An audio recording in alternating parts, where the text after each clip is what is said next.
Now that we've created our prayer request form, the next obvious question is, where does this information go when someone clicks submit? And we can actually set that up in two different ways. To set it up, we're going to roll over the blue drop-down arrow next to the title and choose Settings. Then we'll scroll down to the very bottom and expand Form Settings. And when you do that, you'll see that you have two different options for a submit mode. You have Send Submission by Email, which obviously will send an email to wherever you want it. And you have Save Submission in Database, which will allow you as an administrator to log into the database and check that submission. In this case, we're going to do both. So we'll send submission by email, and we'll put in an email address here. So we'll just say prayer@mainstreetchurch.com. And we'll also save submission in the database, and I'll show you how to check that. Now this next option here, the redirect URL, this is actually a really cool thing to do. If you don't put in a redirect URL and someone clicks submit, it's just going to show them a real dry form submitted.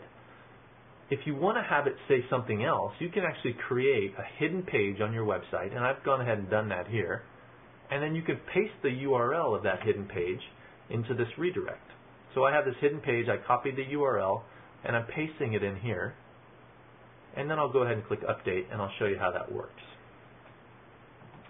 So right now you see that we're on a page that's underneath modules, and it's called Resources, and we've got this prayer request form. I'm going to go ahead and fill this out.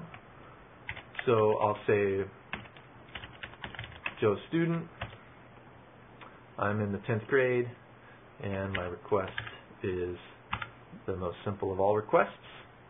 Now I'll click Submit. And when I do that, it actually takes me to another page. You see when it says, you are here, I've created a page called Prayer Thanks.